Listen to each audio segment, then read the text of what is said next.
ഈ ഒരു സെക്ഷനിൽ നമ്മൾ എടുക്കുന്നത് അഡ്വാൻസ്ഡ് ഡാറ്റാബേസ് മാനേജ്മെൻറ്റ് സിസ്റ്റത്തിലെ 4th മൊഡ്യൂളാണ്. ട്രാൻസാക്ഷൻ കൺസെപ്റ്റ്സ് എന്ന 4th മൊഡ്യൂളാണ് നമ്മൾ ഈ ഒരു സെക്ഷനിൽ ഹാൻഡിൽ ചെയ്യുന്നത്. 4th മൊഡ്യൂളിലെ സിലബസാണ് ഈ ഒരു സ്ലൈഡിൽ കൊടുത്തിട്ടുള്ളത്. ജസ്റ്റ് ഒന്ന് നമുക്ക് നോക്കാം. Transaction management, concurrency control and query processing, ഈ ട്രാൻസാക്ഷൻ്റെ concept, definition, states of transactions ഉണ്ട്, ആസിഡ് പ്രോപ്പർട്ടീസ്, കൺകറൻസി കൺട്രോൾ, പിന്നെ സീരിയലൈസബിലിറ്റി, അതിൻ്റെ ഡിഫറെൻറ്റ് ടൈപ്സ്, റിക്കവറബിലിറ്റി, അതിലുള്ള scheduling, different types of schedules ഉണ്ട്, പിന്നെ കൺകറൻസി കൺട്രോൾ സ്കീംസ്. പല രീതിയിലും നമുക്ക് ട്രാൻസാക്ഷനെ കൺട്രോൾ ചെയ്യാം. അതിന് വേണ്ടിയിട്ട് പല ലോക്കിംഗ് മെത്തേഡ്സുകളും യൂസ് ചെയ്യുന്നുണ്ട്. 2 phase ലോക്കിംഗ് എന്നൊക്കെ പറഞ്ഞിട്ട്, പിന്നെ ഡെഡ് ലോക്ക്, ഗ്രാനുലാരിറ്റി, പിന്നെ ഡിഫറെൻറ്റ് ടൈപ്സ് ഓഫ് പ്രോട്ടോകോൾസ് ഉണ്ട്, പിന്നെ ബേസിക്സ് ഓഫ് ക്വറി പ്രോസസ്സിംഗ്. അപ്പോൾ ഇത്രയാണ് ഈ ഒരു മൊഡ്യൂളിൽ നമുക്ക് കവർ ചെയ്യാനുള്ളത്. ജസ്റ്റ് നമുക്ക് അതിൻ്റെ ഇൻട്രോ പാർട്ടൊന്ന് നോക്കാം. Transaction concept. ട്രാൻസാക്ഷൻ എന്ന് പറഞ്ഞാൽ ഒരു അക്കൗണ്ടിൽ നിന്ന്, ഇതിൽ കംപ്ലീറ്റ് നമ്മൾ പറയുന്നത് ഈ അക്കൗണ്ട് ബേസ്ഡ് ആണ്. അപ്പോൾ ഒരു അക്കൗണ്ടിൽ നിന്ന് വേറൊരു അക്കൗണ്ടിലേക്ക് എന്തെങ്കിലും നമ്മൾ ട്രാൻസ്ഫർ ചെയ്യുക, അതിനെയാണ് നമ്മൾ എന്തെന്ന് പറയുക, ഒരു ട്രാൻസാക്ഷൻ എന്ന് പറയുക. അപ്പോൾ നമ്മളെ സൈഡിൽ നിന്ന് നമ്മൾ നോക്കുമ്പോൾ നമുക്ക് കാര്യമായിട്ട് ഒന്നും നടന്നിട്ടില്ല. എൻ്റെ അക്കൗണ്ടിൽ നിന്ന് മറ്റൊരാളെ അക്കൗണ്ടിലേക്ക് ജസ്റ്റ് എന്ത് ചെയ്തിട്ടുണ്ട്, ഒന്ന് ക്യാഷ് ഇട്ട് കൊടുത്തിട്ടുണ്ട്, അല്ലെങ്കിൽ വേറൊരാളെ അക്കൗണ്ടിൽ നിന്ന് എനിക്ക് ക്യാഷ് ക്രെഡിറ്റ് ആയിട്ടുണ്ട്. അപ്പോൾ ആ ഒരു വ്യൂ മാത്രമാണ് ആര് കാണുന്നത്, യൂസർ കാണുന്നത്. അപ്പോൾ ഇതിൻ്റെ ബാക്കിൽ ഒരുപാട് പ്രോസസ്സിങ് നടക്കുന്നുണ്ട്. അപ്പോൾ ഈ പ്രോസസ്സിങ് ഒക്കെ നടക്കുമ്പോഴും അത് പാലിക്കേണ്ട ഒരുപാട് കാര്യങ്ങളുണ്ട്, റൂൾസ് ഉണ്ട്. അപ്പോൾ ഇതെല്ലാം മാനേജ് ചെയ്യുന്നത് DBMS ആണ്, ഡാറ്റാബേസ് ആണ്. കാരണം ഡാറ്റാസ് പോകുന്നതും ആക്സസ് ചെയ്യുന്നതും റിട്രീവ് ചെയ്യുന്നതൊക്കെ ഡാറ്റാബേസിൽ നിന്നാണ്. അപ്പോൾ DBMS ആണ് ഇതെല്ലാം എന്ത് ചെയ്യുന്നത്, മാനേജ് ചെയ്യുന്നത്, ട്രാൻസാക്ഷൻസ് ഒക്കെ മാനേജ് ചെയ്യുന്നത്. അപ്പോൾ അതാണ് ഇനി നമുക്ക് ഈ ഒരു സ്ലൈഡിൽ പറയാനുള്ളത്. അപ്പോൾ collection of several operations on the database appears to be a single unit from the point of view of a database user. ഒരു ഡാറ്റാബേസ് യൂസറുടെ വ്യൂവിൽ കൂടെ നോക്കുകയാണെങ്കിൽ അവിടെ എന്തേ നടന്നിട്ടുള്ളൂ, ഒരു സിംഗിളായിട്ടുള്ള ഒരു പ്രോസസ്സിങ്, ഒരു ട്രാൻസാക്ഷൻ മാത്രമേ നടന്നിട്ടുള്ളൂ. എൻ്റെ അക്കൗണ്ടിൽ നിന്ന് വേറൊരാളെ അക്കൗണ്ടിലേക്ക് എന്ത് ചെയ്തിട്ടുണ്ട്, കുറച്ച് എമൗണ്ട് പോയിട്ടുണ്ട്, അല്ലെങ്കിൽ വേറെ എന്തോ ഒരു ആക്ഷൻ നടന്നിട്ടുണ്ട്, തിരിച്ചിങ്ങോട്ട് വന്നിട്ടുണ്ട്. അപ്പോൾ ഒരു സിംഗിൾ പ്രോസസ്സിങ് മാത്രമാണ് നടന്നത് എന്നാണ് യൂസർക്ക് കാണുന്നത്. അപ്പോൾ അതിൻ്റെ എക്സാമ്പിളാണ് ഒരാളൊരു ഫണ്ട് ഒരാളെ അക്കൗണ്ടിൽ നിന്ന് വേറൊരു അക്കൗണ്ടിലേക്ക് ട്രാൻസ്ഫർ ചെയ്യുമ്പോൾ നമുക്ക് ഫീൽ ചെയ്യുന്നത് ഒരു സിംഗിൾ ഓപ്പറേഷൻ ആയിട്ടാണ്. However within the database system it consist of several operations. Database system എന്നതിലേക്ക് നമ്മൾ നോക്കുമ്പോൾ അവിടെ എന്ത് നടന്നിട്ടുണ്ട്, ഒരുപാട് ഓപ്പറേഷൻസ് അതിൻ്റെ ബാക്കിൽ നടന്നിട്ടുണ്ട്. അപ്പോൾ ഈ ഓപ്പറേഷൻസ് ഒക്കെ നടക്കുമ്പോൾ DBMS ആണ് ഉറപ്പ് വരുത്തേണ്ടത് അവിടെ ഒരു എററും നടന്നിട്ടില്ല, കറക്റ്റാണ് അതിൻ്റെ ട്രാൻസാക്ഷൻസ് എന്നൊക്കെ ഉറപ്പ് വരുത്തേണ്ടത് ആരാണ്, DBMS ആണ്. അപ്പോൾ ട്രാൻസാക്ഷൻ കംപ്ലീറ്റ് ആയിട്ട് ഒക്കർ ചെയ്തിട്ടുണ്ട്. ഇൻ കേസ് എന്തെങ്കിലും ഫെയിലിയർ വന്നിട്ടുണ്ടെങ്കിൽ തന്നെ അതെല്ലാം റിക്കവർ ചെയ്യാൻ പറ്റും എന്നുള്ള ഉറപ്പ് വരുത്തേണ്ടത് DBMS ആണ്. It would be unacceptable when one account has debited while the other account has not credited. അതായത് എൻ്റെ അക്കൗണ്ടിൽ നിന്ന് 1000 rupees പോയിട്ടുണ്ട്, പക്ഷേ ഞാൻ അയച്ച ആൾക്ക് അത് എന്ത് ചെയ്തിട്ടില്ല, ക്രെഡിറ്റ് ആയിട്ടില്ല. അങ്ങനെ ഒരു സിറ്റുവേഷൻ വന്നു കഴിഞ്ഞാൽ അവിടെ നമുക്ക് ഇതിൽ കൺസിസ്റ്റൻസി ഉണ്ട് എന്ന് പറയാൻ പറ്റില്ല ട്രാൻസാക്ഷനിൽ. അങ്ങനെ ഒരിക്കലും സംഭവിക്കാൻ പാടില്ല. പ്രത്യേകിച്ച് ബാങ്ക് റിലേറ്റഡ്, ഫിനാൻഷ്യൽ റിലേറ്റഡ് കാര്യങ്ങളൊക്കെ ആകുമ്പോൾ നമ്മളൊരു എമൗണ്ട് അയച്ചു കഴിഞ്ഞാൽ അത് അവിടെ ആർക്ക് എത്തണം, നമ്മൾ അയച്ച ആൾക്ക് അത് കറക്റ്റായിട്ട് എത്തണം.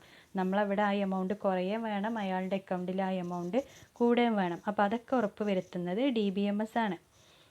അപ്പോൾ എന്താണ് transaction? Collections of operations that form A single logical unit of work. Collection of operations ആണ്, പക്ഷേ അത് വ്യൂ ചെയ്യുന്നത് ഒരു സിംഗിൾ ലോജിക്കൽ യൂണിറ്റ് ഓഫ് വർക്കായിട്ടാണ്, ഒരു സിംഗിൾ വർക്കായിട്ടാണ് ഫീൽ ചെയ്യുക, കാണുന്നത്. അതിനെയാണ് ട്രാൻസാക്ഷൻ എന്ന് പറയുക. അല്ലെങ്കിൽ ഒരു ഗ്രൂപ്പ് ഓഫ് ടാസ്ക്, അങ്ങനെ സിമ്പിളായിട്ട് നമുക്ക് എന്ത് ചെയ്യാൻ പറ്റും, ഡിഫൈൻ ചെയ്യാൻ പറ്റും. ഒരു ഗ്രൂപ്പ് ഓഫ് ടാസ്കിനെ നമുക്ക് ട്രാൻസാക്ഷൻ എന്നും പറയാം.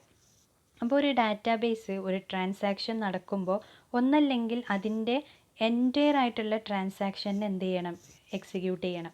അതായത് എമൗണ്ട് ഇവിടുന്ന് വിടുന്നു, എമൗണ്ട് അവിടെ എത്തുന്നു, അയാൾക്കത് റിസീവ് ആയിട്ടുണ്ട്. അപ്പോൾ ഓക്കെ, ട്രാൻസാക്ഷൻ എന്താണ്, കംപ്ലീറ്റഡ് ആണ്, പെർഫെക്റ്റ് ആണ്. അല്ല എങ്കിൽ അവിടെ ഒന്നും നടക്കാൻ പാടില്ല. അതായത് ഇവിടുന്ന് എമൗണ്ട് പോവാനും പാടില്ല, അയാൾക്കത് എത്തൂല്ല. അപ്പോൾ ആ രീതിയിലായിരിക്കണം. അല്ലാതെ ഇവിടുന്ന് പോവുകയും ചെയ്തിട്ട് അയാൾക്കത് എത്തിയിട്ടുമില്ല എന്നുള്ള ഒരു ഇൻ ബിറ്റ്വീൻ ഉണ്ടല്ലോ, അതെന്ത് ചെയ്യാൻ പാടില്ല, ട്രാൻസാക്ഷനിൽ വരാൻ പാടില്ല. ഒന്നല്ലെങ്കിൽ കംപ്ലീറ്റ് ആയിട്ട് എക്സിക്യൂഷൻ നടക്കണം, ഇല്ലാന്നുണ്ടെങ്കിൽ ഒന്നും നടക്കാൻ പാടില്ല. A database system also ensures the concurrency in transactions by avoiding inconsistency.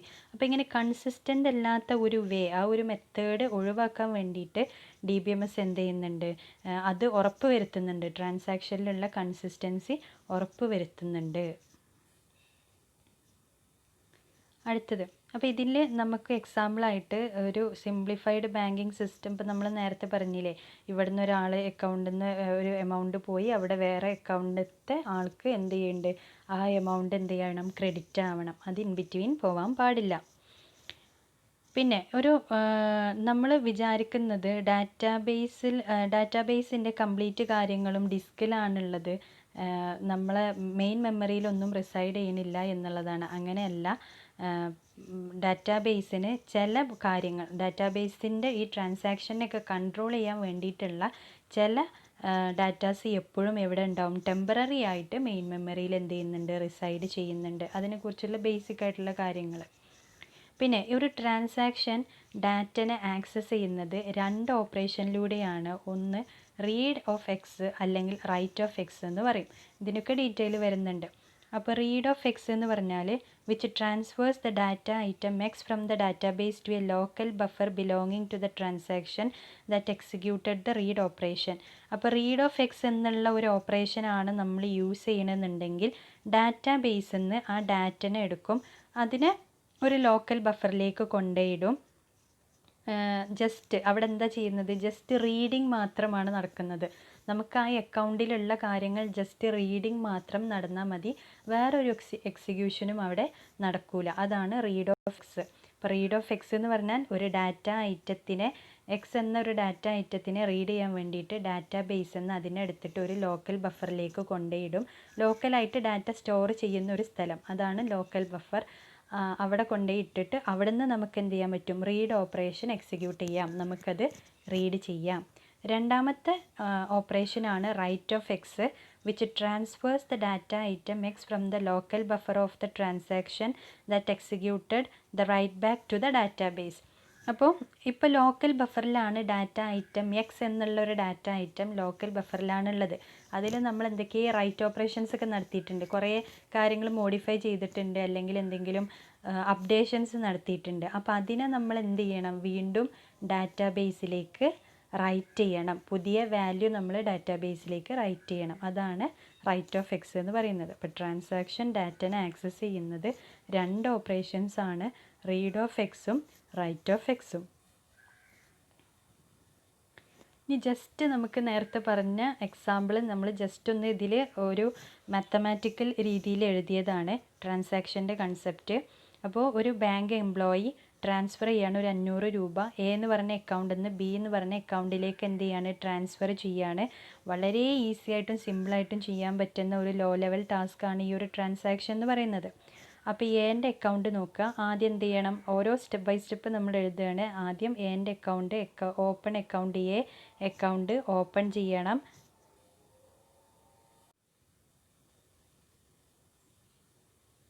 അപ്പോൾ നമ്മൾ എ എന്ന് പറഞ്ഞ അക്കൗണ്ട് ആദ്യം ഓപ്പൺ ചെയ്തു. Open account A, old balance എത്രയാണെന്നുള്ളത് ചെക്ക് ചെയ്തു. അതാണ് old balance equal to A dot balance.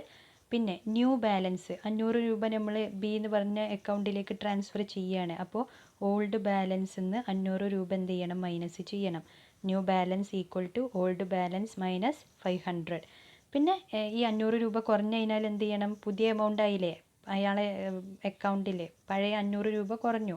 അപ്പോൾ A balance equal to new balance, 500 രൂപ കുറച്ചിട്ടുള്ള ന്യൂ ബാലൻസ് ആയി ക്ലോസ് അക്കൗണ്ട് ഓഫ് എ, എൻ്റെ അക്കൗണ്ട് നമ്മൾ എന്ത് ചെയ്തു, ക്ലോസ് ചെയ്തു. അപ്പോൾ ഇത്രയും പ്രോസസ്സിങ് എവിടെ നടന്നിട്ടുണ്ട്, എൻ്റെ ഭാഗത്ത് നടന്നിട്ടുണ്ട്. ഒരു ട്രാൻസാക്ഷൻ നടക്കുമ്പോൾ എൻ്റെ അക്കൗണ്ടിൽ ഇത്രയും കാര്യങ്ങൾ നടന്നിട്ടുണ്ട്. അപ്പോൾ ഇനി ബീൻ്റെ അക്കൗണ്ട് നോക്കുക. B open account of B, old balance equal to B dot balance, പഴയ ബാലൻസ് എത്രയാണ് നോക്കുക. New balance equal to old balance plus 500. അയച്ച 500 രൂപ ഇയാൾ ഓൾഡ് ബാലൻസിലേക്ക് എന്ത് ചെയ്യണം, ആഡ് ചെയ്യണം. B dot balance equal to new balance. അപ്പോൾ എന്തായി, പുതിയ ബാലൻസ് വന്നു, 500 രൂപയും കൂടെ കൂട്ടിയിട്ടുള്ള ബാലൻസ് വന്നു. Close account of B. അപ്പോൾ ഒരു ട്രാൻസാക്ഷൻ എന്നത് ഇപ്പോൾ എ എന്നാക്കും ബി എന്നാക്കും. എന്താണ്, എ എന്ന ആൾ മെസ്സേജ് ഈ എമൗണ്ട് ട്രാൻസ്ഫർ ചെയ്തു, ബി എന്ന ആൾക്ക് അത് കിട്ടി. അത് കാണുന്നത് ഒരു സിംഗിൾ ഓപ്പറേഷൻ ആയിട്ടാണ്. പക്ഷേ ഇത്രയും പ്രോസസ്സിങ് ആ ഒരു ട്രാൻസാക്ഷനിൽ എന്ത് ചെയ്യുന്നുണ്ട്, നടക്കുന്നുണ്ട്. അടുത്തത്, ഒരു ട്രാൻസാക്ഷന് മസ്റ്റായിട്ടും ഉണ്ടായിരിക്കേണ്ട പ്രോപ്പർട്ടീസാണ് അതിൻ്റെ ഡിസൈറബിൾ പ്രോപ്പർട്ടീസ് എന്ന് പറയുന്നത്. അപ്പോൾ അത് ഈ നാല് പ്രോപ്പർട്ടീസാണുള്ളത്. ഈ 4 പ്രോപ്പർട്ടീസും എന്ത് ചെയ്യണം, ഈ ട്രാൻസാക്ഷനിലുണ്ട് എന്നത് ഉറപ്പ് വരുത്തണം. ഈ പ്രോപ്പർട്ടീസിനെയാണ് ആസിഡ് പ്രോപ്പർട്ടീസ് എന്ന് പറയുക. അതെന്തിനൊക്കെയാണ്, അത് അക്യുറസി എൻഷ്യൂർ ചെയ്യുന്നുണ്ട്, കംപ്ലീറ്റ്നെസ് എൻഷ്യൂർ ചെയ്യുന്നുണ്ട്, ഡാറ്റൻ്റെ ഇൻറ്റഗ്രിറ്റി, അതിൻ്റെ വിശ്വസ്തത, സത്യസന്ധത, അതൊക്കെ എന്ത് ചെയ്യുന്നുണ്ട്, ഉറപ്പ് വരുത്തുന്നുണ്ട്. ഈ ഒരു ട്രാൻസാക്ഷനിൽ അക്യുറേറ്റ് ആണ്, കംപ്ലീറ്റ് ആണ്, ഇൻറ്റഗ്രേറ്റഡ് ആണ്, ഇൻറ്റഗ്രിറ്റി ഉണ്ട് എന്നുള്ളതൊക്കെ എന്ത് ചെയ്യുന്നുണ്ട് ഇവർ ഈ ആസിഡ് പ്രോപ്പർട്ടിയിലൂടെ നമുക്ക് ഉറപ്പ് വരുത്താൻ പറ്റും. അപ്പോൾ acid stands for atomicity, consistency, isolation and durability. ഈ 4 ചേർന്നാലാണ് അതിനെ ആസിഡ് പ്രോപ്പർട്ടീസ് എന്ന് പറയാം. അപ്പോൾ ഫസ്റ്റത്തത് atomicity. This property states that a transaction must be treated as an atomic unit, that is, either all of its operations are executed or none. ഒന്നല്ലെങ്കിൽ ഒറ്റ atomic unit ആയിട്ടാണ് ട്രാൻസാക്ഷനെ കാണേണ്ടത്. ഒന്നല്ലെങ്കിൽ അത് കംപ്ലീറ്റ് ആയിട്ട് എക്സിക്യൂട്ട് ചെയ്യുക, ഇല്ല എന്നുണ്ടെങ്കിൽ ഒന്നും ചെയ്യരുത്. നമ്മൾ നേരത്തെ പറഞ്ഞത് തന്നെ. There must be no state in a database where a transaction is left partially completed. അപ്പോൾ പാർഷ്യലി, പകുതി കംപ്ലീറ്റ് ചെയ്തു എന്നുള്ളൊരു സ്റ്റേറ്റ് ഏതിലില്ല, ഈ ട്രാൻസാക്ഷനിൽ നമുക്ക് ശരിക്കും പറയാൻ പാടില്ല. ഒന്നല്ലെങ്കിൽ കംപ്ലീറ്റ് ആയിട്ട് എക്സിക്യൂട്ട് ചെയ്തു, ഇല്ല എന്നുണ്ടെങ്കിൽ ഒന്നും ചെയ്തിട്ടില്ല. പകുതിയിൽ നിന്നു എന്നുള്ളത് നമ്മൾ ട്രാൻസാക്ഷനിൽ എന്ത് ചെയ്യില്ല, പറയാൻ പാടില്ല. അത് ഉറപ്പ് വരുത്തുന്നതാണ് atomicity. State should be defined either before the execution of the transaction or after the execution or abortion or failure of the transaction. അപ്പോൾ നമ്മൾ ഇതിനെ ഡിഫൈൻ ചെയ്യേണ്ടത് ഒന്നല്ലെങ്കിൽ ട്രാൻസാക്ഷൻ കംപ്ലീറ്റ് കഴിഞ്ഞതിന് ശേഷം, ഇല്ല എന്നുണ്ടെങ്കിൽ ഈ എക്സിക്യൂഷൻ പെട്ടെന്ന് അബോർട്ട് ആവുകയോ ഫെയിൽ ആവുകയൊക്കെ ചെയ്താൽ ഒന്നും നടന്നിട്ടില്ല എന്നതാണ് ഡിഫൈൻ ചെയ്യേണ്ടത്. അല്ലാതെ അങ്ങോട്ടും ഇങ്ങോട്ടും ഇല്ല എന്നുള്ളതല്ല നമ്മൾ ഉറപ്പ് വരുത്തേണ്ടത്. അപ്പോൾ എന്താണ്, ഇതിനെയാണ് അറ്റോമിസിറ്റി എന്ന് പറയാം. അടുത്തത് consistency. The database must remain in A consistent state after any transaction. ഏതൊരു ട്രാൻസാക്ഷൻ കഴിഞ്ഞാലും ആ ഡാറ്റാബേസ് എന്തായിരിക്കണം, കൺസിസ്റ്റൻ്റ് ആയിട്ട് തന്നെ നിൽക്കണം. അപ്പോൾ ഡാറ്റാബേസിൽ അതൊരു നെഗറ്റീവ് എഫക്റ്റും എന്ത് ചെയ്യാൻ പാടില്ല, ഒരു ട്രാൻസാക്ഷനും ഉണ്ടാക്കാൻ പാടില്ല. ഇപ്പോൾ ട്രാൻസാക്ഷൻ തുടങ്ങേണ്ടതിന് മുന്നേയും ട്രാൻസാക്ഷൻ കഴിഞ്ഞതിന് ശേഷവും ഒക്കെ ഡാറ്റാബേസ് എന്ത് ചെയ്യണം, കൺസിസ്റ്റൻ്റ് ആയിട്ട് തന്നെ നിൽക്കണം. കൂടുതൽ കുറവ് എന്നുള്ള രീതിയിൽ പാടില്ല. ഇപ്പോൾ എമൗണ്ട് എന്ന് പോയി ബിയിലേക്ക് എത്തി, അപ്പോൾ അതിന് ശേഷം ഡാറ്റാബേസ് കൺസിസ്റ്റൻ്റ് ആയിട്ട് തന്നെ നിൽക്കണം. കാരണം ഇവിടെ നിന്ന് 500 അങ്ങോട്ട് പോയി, അത്രേ നടന്നിട്ടുള്ളൂ. അപ്പോൾ അവിടെ ആ എമൗണ്ട് കൂടി, ഇവിടെ ആ എമൗണ്ട് കുറഞ്ഞു. അപ്പോൾ എന്ത് ചെയ്യണം, ട്രാൻസാക്ഷന് ശേഷം അത് അതേപോലെ തന്നെയാണ് എന്നുള്ളത് ഉറപ്പ് വരുത്തണം. അതാണ് കൺസിസ്റ്റൻസി. ഡ്യൂറബിലിറ്റി എന്ന് പറഞ്ഞാൽ durable enough to hold all its latest updates even if the system fails or restart.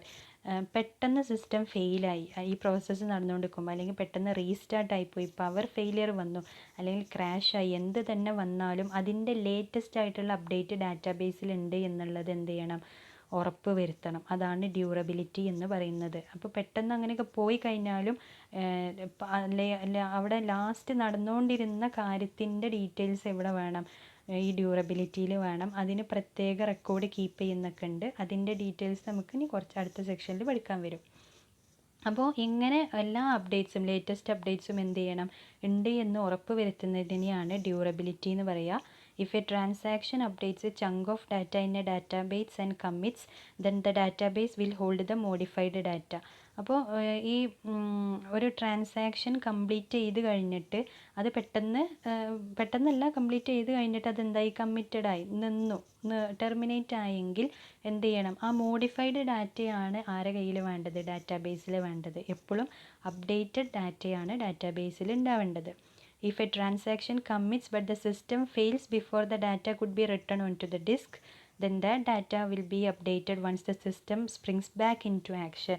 ഇനി ഈ പ്രോസസ്സ് നടന്നുകൊണ്ടിരിക്കുമ്പോൾ, ട്രാൻസാക്ഷൻ നടന്നുകൊണ്ടിരിക്കുമ്പോഴാണ് പെട്ടെന്ന് സിസ്റ്റം കമ്മിറ്റഡ് ആവുന്നത്, സ്റ്റോപ്പ് ചെയ്ത് പോകുന്നത് എങ്കിൽ എന്ത് ചെയ്യണം, എപ്പോഴാണോ ഈ സിസ്റ്റം അതിൻ്റെ പഴയ രീതിയിലേക്ക് വരുന്നത് അപ്പോൾ അതിൻ്റെ മോഡിഫൈഡ് ആയിട്ടുള്ള ലേറ്റസ്റ്റ് ആയിട്ടുള്ള വാല്യൂ ഡാറ്റാബേസിൽ ഉണ്ടായിരിക്കണം, നഷ്ടപ്പെട്ടു പോവാൻ പാടില്ല.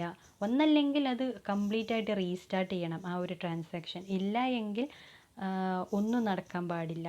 ഈ മോഡിഫൈഡ് ആയിട്ടുള്ള വാല്യൂ എപ്പോഴും എവിടെ വേണം, ഡാറ്റാബേസിൽ വേണം. അതിൻ്റെ ബാക്കിയാണ് പിന്നെ ചെയ്യുക.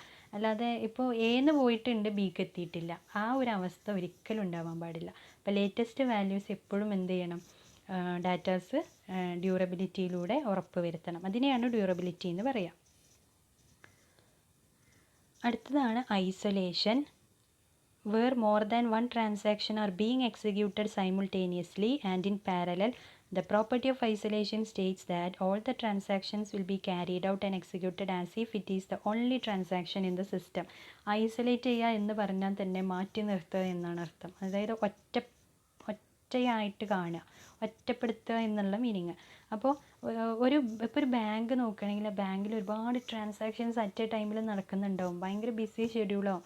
പക്ഷേ ഒരു ട്രാൻസാക്ഷൻ എപ്പോഴും മറ്റേ ട്രാൻസാക്ഷനുമായിട്ടുള്ള ഒരു എന്താ പറയുക പാരലലാണ് അല്ലെങ്കിൽ സൈമിൾട്ടേനിയസ് ആയിട്ടാണ് നടക്കുന്നത് എന്ന് ഒരിക്കലും എന്ത് ചെയ്യാൻ പാടില്ല, ആ ഒരു ഫീല് വരാൻ പാടില്ല. അതെപ്പോഴും ഐസൊലേറ്റഡ് ആണ്, ഒറ്റയ്ക്കാണ് ക്യാരി ചെയ്യുന്നത് അല്ലെങ്കിൽ ഒറ്റയ്ക്കാണ് അത് എക്സിക്യൂട്ട് ചെയ്യുന്നത് എന്ന് എന്ത് ചെയ്യണം, ഉറപ്പ് വരുത്തണം. അതിനെയാണ് ഐസൊലേഷൻ എന്ന് പറയുക. No transaction will affect the existence of any other transaction. ഈ ഒരു ട്രാൻസാക്ഷനെ മറ്റൊരു ട്രാൻസാക്ഷൻ ഒരിക്കലും എന്ത് ചെയ്യാൻ പാടില്ല, എഫക്റ്റ് ചെയ്യാൻ പാടില്ല. സൈമിൾട്ടേനിയസ് ആയിട്ടും പാരലലായിട്ടൊക്കെ അവിടെ ട്രാൻസാക്ഷൻ നടക്കുന്നുണ്ടാവും, പക്ഷേ ഇത് ഒറ്റയ്ക്കാണ് നടക്കുന്നത് എന്നുള്ള രീതിയിലായിരിക്കണം ഓരോ ട്രാൻസാക്ഷൻസും എന്ത് ചെയ്യേണ്ടത്, എക്സിക്യൂട്ട് ചെയ്യേണ്ടത്. അതിനെയാണ് ഐസൊലേഷൻ എന്ന് പറയാം.